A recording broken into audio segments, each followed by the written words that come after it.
네, 청와대가 오늘 오후에 5개 부처의 장관 후보자 인선을 발표했죠. 자세한 내용 최창렬 용인대 교수, 손수호 변호사와 함께 짚어보도록 하겠습니다. 네, 안녕하세요. 예. 네, 반갑습니다. 예. 조금 전에 박수현 청와대 대변인이 장관 후보자 인사 발표를 했는데요.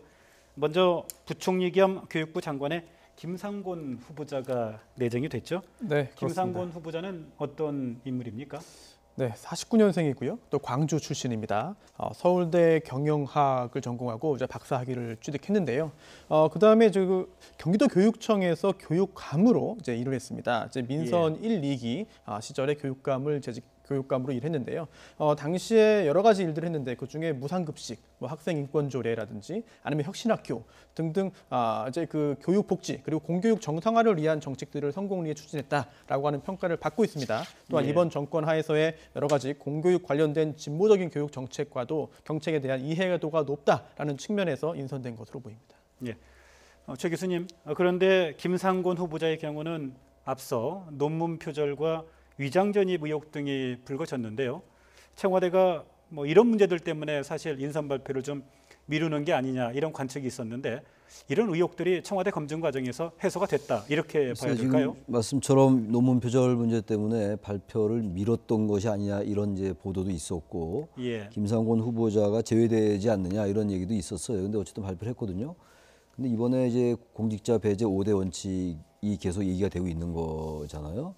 그 중에서 모든 것을 모든 사람에게 적용할 것이 아니고 특수한 직책에 맞는 거기에는 꼭 반드시 이 조건만은 안 된다, 이 원칙만은 안 된다라는 그러한 기준이 필요하지 않냐 이런 지적이 많이 제기됐어요. 근데 지금 교육부총리 이 후보자이기 때문에 다른 것과 달라서 논문 표절 문제는 상당히 문제가 될 수 있을 것 같아요. 근데 논문 표절이 어느 정도인지 모르겠습니다. 아마 이런 것들을 청와대가 충분히 인지하고 있는 상황이고 지금도 여러 후보자들이 지금 이 문제 때문에 아직 보고서조차 채택이 안 되고 있는 상황이잖아요. 그럼에도 불구하고 이제 이렇게 내정한 걸로 봐서는 어느 정도 청문회 때의 통과를 낙관하고 있는 것이 아니냐, 해명될 수 있다고 보고 있는 것 같습니다. 그렇지 않고서 지명을 할 리가 없지 않겠어요? 그렇게 봅니다. 일단 뭐 그렇게 보는 게 그게 뭐 대체적인 상식적인 관측이죠. 법무부 장관 후보자의 안경환 전 국가인권위원장이 지명이 됐죠. 네, 그렇습니다. 아무래도 문재인 정부의 검찰 개혁을 주도하는 역할이 주어졌다 이렇게 봐야 되겠죠. 네, 검찰 개혁을 바라는 국민의 여론이 굉장히 강합니다. 그런 상황에서 누가 과연 법무부 장관 후보자가 될지 굉장히 궁금했는데요. 안경환 교수가 이제 그 후보자로 지금 이제 낙점받았습니다. 서울대 법학과를 졸업했고요. 그리고 국가인권위원회 위원장을 이제 역임했는데 그 전에 검찰 인사위원회 위원으로 있었고요. 또 그 전에는 법무부 정책위원회 위원장까지 지냈습니다. 따라서 뭐 완전히 그런 검사 출신은 아닙니다만 검찰을 모르거나 아니면은 법조계를 모르는 인물이라고 볼 수가 없고 또한 당연히 그런 학식과 이제 그 덕망이 높다라는 평가를 받고 있습니다. 만약에 통과되어 임명까지 이어진다고 한다면은 이제 그 국민들의 그런 검찰 개혁 그 여망을 받들어 가지고 여러 가지 그 개혁적인 그런 그 정책을 집행할 것으로 보입니다. 예. 그런데 검찰은 뭐 특히 자기 조직 논리가 유난히 강한 조직이지 않습니까? 그러니까 조직 내부 출신이 아닌 일종의 외부인이 들어와서 개혁을 추진할 때 뭐 필연적으로 또 갈등이 빚어지기도 했었는데요. 지금 이제 안경환 후보자의 경우 이제 안경환 뭐 교수는 워낙 지명도가 높은 인사잖아요. 아까 이제 김성훈 뭐 전 교육감과 마찬가지로 지금 그래서 계속 얘기돼 왔던 게 재야이면서 법조를 잘 아는 그리고 검찰 출신 인사 이 부분을 많이 고려를 했다고 그래요. 그 삼박자 다 갖추기가 쉽지가 않죠. 근데 지금 뭐 검찰 출신은 아니잖아요. 그리고 사법시험 출신이 아니란 말이에요. 그렇기 때문에 지금 어쨌든 개혁의 방점을 두고 있는 건데 청와대에서도 이 검찰의 중립성과 독립성을 그리고 검찰 개혁을 수행할 수 있는 적임자다라는 이제 인사평을 했단 말이에요. 근데 어쨌든 검찰을 잘 알고 검찰 내부를 잘 아는 그런 인사와는 좀 거리가 있는 것 같긴 합니다. 학자 출신이기 때문에. 그리고 MB 정부 때도 국가인권위원회 위원장을 했었어요. 게다가 국가인권위원장 할 때 상당히 소신파로 알려졌었고 국가인권위원회 위원회 임기를 단축하는 것에 반발해서 임기를 4개월 남겨놓고 이제 사퇴도 하고 그랬던 경력이 있는 인사거든요. 아무튼 검찰 출신에 과연 얼마나 적임자일 것인가 일단 청문회에서 해명이 되고 여러 가지 얘기하겠습니다만 역시 조국 민정수석과 같은 개념으로 봐야 될 것 같아요, 인사를. 그래서 검찰 출신보다는 아까 말씀처럼 비법조인 출신, 학자 출신의 비사법고시 출신을 발탁한 것이 아니냐 이렇게 생각이 됩니다. 지금 문재인 대통령과의 인연은 노무현 전 대통령 그 탄핵 당시부터 인연을 맺었다고 하더군요. 네, 그렇습니다. 여러 가지 인연이 있고요. 또 갑작스러운 인사는 아닌 것 같아요. 특히나 물망에도 올랐고, 그리고 또 그동안 이제 안경환 전 국가인권위원장이 했던 그런 행보를 볼 때 문재인 대통령과도 여러 가지 성향이라든지 이런 것들이 잘 맞는 측면이 있습니다. 예. 그래서 일각에서는 좀 예상을 했던 것이고요. 또 하나가 검찰 출신이 아닙니다. 그런데 이게 오히려 조직 장악에 불리하게 작용하고 약점이라기보다는 지금 상황에서는 오히려 강점으로 작용할 가능성도 있어 보입니다. 더군다나 지금 현재 검찰 개혁을 요구하는 여론이 크고요. 그리고 또 문재인 대통령에 대한 지지율이 높은 상황에서 검찰 개혁을 법무부 장관 혼자만 하는 것이 아니거든요. 대통령, 민정수석, 그리고 또 법무부 장관 여기에 더해져서 앞으로 인선이 될 검찰총장까지 함께 이제 뜻을 모아서 진행한다면은 검찰 출신이 아니기 때문에 오히려 치우치지 않고 과감하게 검찰 조직에 대한 개혁을 이루어낼 수 있지 않을까 하는 기대를 정권 차원에서도 하고 있지 않나 생각됩니다. 예. 국방부 장관은 참여정부 때 합참 전략기획본부장을 지냈던 송영무 전 해군 참모총장이 후보로 내정됐습니다. 하지만 청와대가 위장전이 문제가 있었다 이렇게 미리 발표를 했습니다. 그 밖에 해군 참모총장 당시 군납비리 처리 문제도 의혹으로 제기돼 있죠. 지금 이제 이 후보자들이 완벽하게 전혀 흠결이 없는 인사를 구하기는 거의 어려운 것 같아요. 예. 지금 이제 뭐 강경화 후보자라든지 김희수 후보자, 그리고 김상조 후보자 등에도 지금 여러 의혹이 제기되고 있는 상황이잖아요. 그럼에도 불구하고 지금 의혹들이 조금 지금 청와대가 스스로 밝힌 거잖아요. 위장전입 같은 거. 그래서 이 부분들은 어느 정도 해명이 될 수 있다라고 청와대가 확신을 가지고 있는 것 같아요. 그리고 지금 특히 이제 해군 참모총장 출신이기 때문에 군 개혁에 있어가지고 적임자가 아니냐 이런 인식을 가지고 있는 것 같고. 그리고 대체로 이제 육군 출신들이 국방부장을 해왔었잖아요. 이번 해군 출신이란 말이에요. 바로 이 부분에 방점이 찍힌 인사다라고 보여집니다. 아까 법무장관 후보자에도 역시 검찰 개혁 쪽에 무게중심을 두고 있는 것이고, 그리고 교육감 했던 김상곤 전 교육감도 마찬가지고. 그래서 어쨌든 제기되는 몇몇 의혹이 있다 하더라도 이런 부분들이 이 지금 내정된 인사들의 여러 가지 그 장점이나 전문성을 덮을 정도는 아니다라는 판단을 하고 있는 것이 아닌가 이렇게 보여집니다. 송영무 후보자 같은 경우에는 오늘 그 청와대에서 이렇게 또 해명을 했습니다.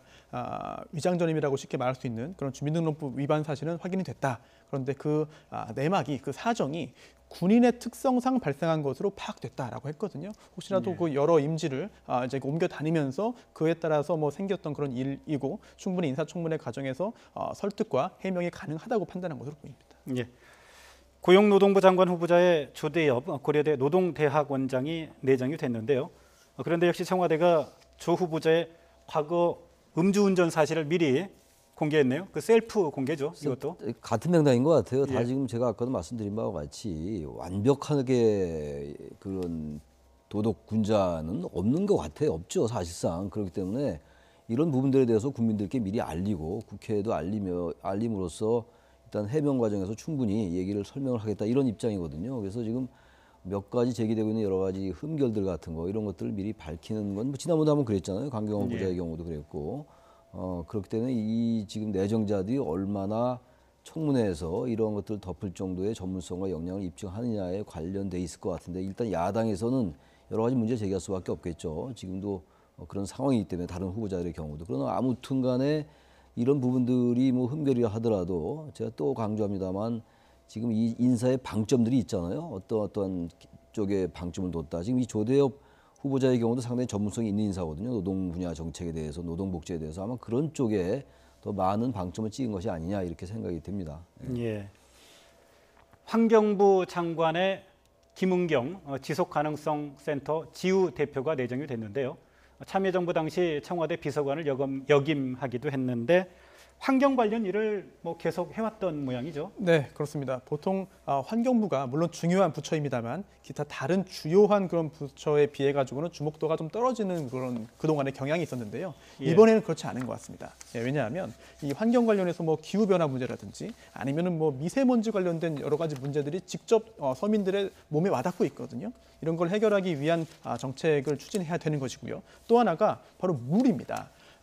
특히나 이제 물 관리를 그동안 여러 부처에서 나눠서 했는데 이번에 그 문재인 대통령의 정부 조직 개편안에 따르면 환경부가 물 관련된 관리를 일원화해서 하도록 되어 있거든요. 그렇다면 과거의 환경부에 비해서는 과거의 환경부 장관에 비하면 훨씬 더 큰 의무를 띠고 있다. 그리고 또한 4대강 사업 관련해서도 그 후에 지금 현재 일어나고 있는 문제점을 해결하고 개선해야 되는 점, 그리고 또 4대강에 대한 평가라든지 현재 상황에 대한 진단도 환경부가 하게 되는데요. 그렇다면 신임 이제 내정되어 있는 환경부 장관 후보자가 임명된다면 문재인 정권의 어떤 그 기조에 맞춰서 굉장히 주요한 역할을 하지 않을까 그렇게 생각이 됩니다. 예. 다음 주제로 한번 넘어가 보겠습니다. 박근혜 전 대통령 내일부터 매주 4차례씩 재판을 받게 되는데요. 앞서 변호인단이 건강을 이유로 이의를 제기했는데도 재판부가 기각을 했어요. 네. 강행하겠다는 거죠. 네, 그렇습니다. 주 4회 재판을 하겠다라고 했는데 여기에 대해서 박근혜 전 대통령의 변호인들이 너무 과중하다. 주 4회 재판을 하기에는 그 연령이라든지 성별을 볼 때 너무 힘들다라고 해서 재판 횟수를 줄여달라는 그런 그 요청을 했습니다. 하지만 재판부는 그러한 요청을 받아주지 않았는데요. 현재 해야 할 일이 너무 많다. 특히나 이번 재판 관련해서 기록도 굉장히 많고 또 나와서 증언을 해야 되는 증인도 굉장히 많다. 또 수백 명에 달하는데 1심 재판이 이제 기소된 후에 그 6개월 내에 끝내야 되는 상황이다. 따라서 주 4회 재판을 강행할 수밖에 없다라고 했습니다. 또한 역사적인 중요성을 생각해서 감수해야 될 사항이다라고 했기 때문에 앞으로 주 4회 집중적인 재판이 열리게 될 상황입니다. 예. 이번 주부터 진행할 4회 재판 일정을 저희들이 그래픽으로 정리한 게 있는데요. 함께 보시겠습니다. 네, 서울중앙지방법원은 이번 주부터 월요일, 화요일에는 삼성그룹 관련, 목요일, 금요일에는 SK와 롯데 뇌물 의혹을 심리합니다. 지난주에 문영표 전 보건복지부 장관이 항소를 했습니다만 징역 2년 6개월을 선고받았죠. 앞서 박영수 특검팀은 문 전 장관을 삼성 뇌물 사건의 징검다리 역할로 보지 않았습니까?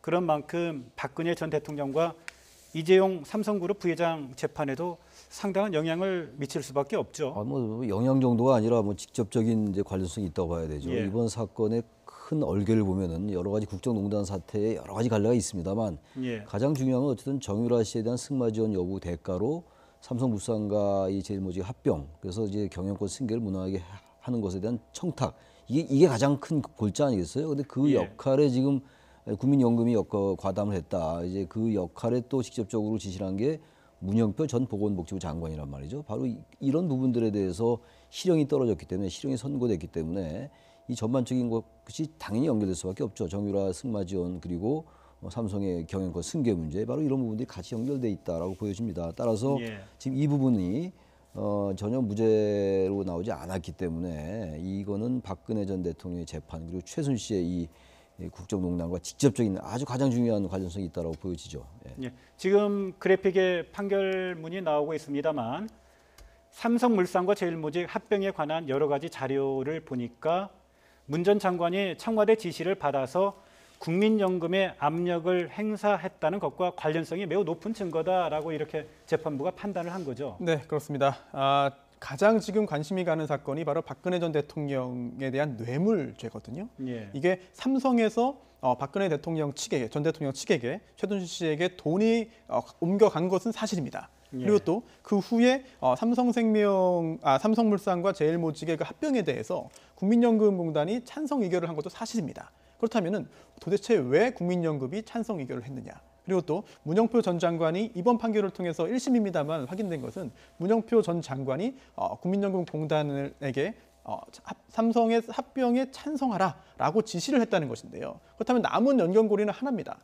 청와대에서 특히나 박근혜 전 대통령이 문영표 전 장관에게 지시를 했다고 한다면 빈틈없이 다 전부 다 연결이 되는 것이거든요. 물론 이번 재판이 확정된 게 아니고 1심에 불과하고 그리고 앞으로 또 박근혜 전 대통령에 대한 재판도 이제 시작 부분입니다만 뇌물죄, 특히나 박근혜 전 대통령과 최순실 씨의 뇌물죄 유죄 판결을 하기에 하나의 그런 징검다리 역할을 할 것으로 보입니다. 예. 손수 변호사, 이렇게 법원이 주 4회 재판 일정을 네. 이렇게 강행군으로 이렇게 진행을 하게 되면 결론은 언제쯤 나게 될까요? 최대한 결론을 빨리 내기 위해서 속도를 낼 것으로 보입니다. 그런데 지금 현재 재판이 다 끝났습니다만 박근혜 전 대통령에 대한 선고를 기다리느라고 이제 선고를 하지 않고 대기 중인 여러 재판이 있거든요. 이런 점을 보더라도 하루빨리 판결을 선고하는 것이 맞는데 이게 쉽지는 않습니다. 재판이 굉장히 길어질 것으로 보이는데요. 하지만 재판부에서는 박근혜 전 대통령의 구속 기간을 염두에 둘 수밖에 없습니다. 예. 박근혜 전 대통령이 지금 구속된 상태에서 피고인으로 재판을 받는데요. 이게 피고인의 그 구속 기간은 2개월입니다. 그런데 이걸 2번씩 연장할 수 있거든요. 그래서 최장 6개월입니다. 이제 6개월이 넘어갔을 경우에는 그때까지 판결이 선고되지 않으면 일단 풀려난 상태에서 재판이 진행되는데요. 이러한 상황이 진행되도록 하는 것은 사실 재판부에서 부담이 클 겁니다. 그렇다면 구속 기간인 10월 16일 전까지는 판결을 선고하기 위해서 굉장히 속도를 낼 것으로 이렇게 보입니다. 예. 지난주에 최순실 씨의 딸 정유라 씨 구속영장이 기각이 됐어요. 이번 주에 검찰이 정유라 씨를 다시 불러서 조사하는 방안을 검토하고 있다는데 아무래도 그 재청구 여부를 좀 이렇게 판단하고 있겠죠. 그래서 지금 기각 사유로 밝히고 있는 게 기본적인 증거 자료가 다 갖춰졌기 때문에 굳이 정유라 씨를 구속을 할 필요가 없다라는 게 지금 법원의 기각 사유인데 예. 지금 이 상황은 지금 아까도 설명했다시피 정유라 씨의 이대 비리도 관련되어 있는 것이고 이대 입학 특혜라든지 학사 비리 이런 것들이 굉장히 중요하게 대두가 됐던 거 아니에요. 이번 그 국정농단 사태에서. 게다가 지금 이대 전 총장과 학장 전 처장 이런 사람들이 5명이나 지금 재판을 받고 있는 상황이란 말이죠. 예. 이 상황 속에서 사실 정유라 씨가 책임이 없다라고 보는 거는 일반적인 뭐 법률 전문가가 아니라 하더라도 법상식에 잘 맞지가 않죠. 단지 제가 아까 말씀드린 것처럼 법원이 어쨌든 그러한 이유를 보고는 있어요. 증거가 다 나왔기 때문에 굳이 구속을 안 해도 된다고 합니다만 이 사태가 발생했을 때 제일 빨리 도피했던 게 정유라 씨와 최순실 씨였단 말이에요. 예. 그리고 최순실 씨가 또는 정유라 씨가 가지고 있는 여러 자료가 있을 텐데 그런 것도 해외에 있다라고 우리가 가정 추론할 수 있다면 만약에 정유라 씨를 구속하지 않으면 이런 증거들이 인멸될 가능성이 좀 있을 것 같아요. 아마 그런 부분들에 대해서 사실 이번에 정유라 씨가 구속이 안 됐을 때 많이들 놀랐던 것 같습니다. 오히려 박근혜 전 대통령의 구속 여부에 대해서는 굉장히 이제 그 예측이 갈렸었는데 대체로 정유라 씨에 대해서는 구속될 거라는 전망들이 많은 것들에 비해서는 뜻밖의 면이 있어요. 물론 법원에 이제 영장 기각사가 있다 하더라도 아마 그렇기 때문에 검찰은 이 영장이 기각된 사유를 다시 한번 살펴본 다음에 다시 재청구 여부를 결정하지 않을까 이렇게 생각이 됩니다. 예. 불구속 기소된 우병우 전 청와대 민정수석 정식 재판이 이번 주에 예정이 돼 있죠. 그런데 이번 공판은 우 전 수석이 뭐 꼭 참석해야 하는 재판이죠. 네, 그렇습니다. 그동안 2차례에 걸친 공판 준비 기일이 열렸습니다. 그리고 거기서 우병우 전 수석은 나오지 않았습니다만 변호인이 나와서 혐의 사실에 대해서 전면 부인을 했는데요. 예. 하지만 그 우병우 전 수석이 나오지 않을 수 있었던 이유는 공판 준비 기일이었기 때문입니다. 그런데 이번 주부터 시작되는 것은 이제 공판 기일입니다. 이제 재판이 열리는 것인데요. 여기에는 피고인인 우병우 전 수석이 당연히 나와야 되는 것이고요. 또한 나와서 재판을 받으면 지금 화면에 나오듯이 5가지 혐의를 받고 있습니다. 여기에 대해서 검찰은 증거를 통해서 유죄다라는 주장을 할 테고요. 우병우 전 수석 측에서는 굉장히 강하게 여러 가지 그런 본인의 무죄를 밝히기 위해서 노력을 할 텐데 과연 2차례에 걸친 구속영장 청구가 다 기각된 상태거든요. 과연 검찰이 이번에는 본 재판에서는 과연 유죄를 입증할 수 있을지 지켜봐야 될 것 같습니다. 예. 우 전 수석 공판에 김종덕 전 문체부 차관 그리고 정관주 전 차관이 증인으로 나서게 되는데요. 문체부 공무원 7명을 좌천하도록 외압을 받았는지 이제 증언하는 게 그 일일 텐데요. 그런데 관심 가는 게 좌천됐던 인사 가운데 한 명이죠. 노태강 전 체육국장이 이번에 2차관으로 전격 발탁이 됐어요. 네. 노태강 2차관은 박근혜 전 대통령이 참 나쁜 사람이라고 이렇게 콕 찍어서 얘기했던 사람이죠.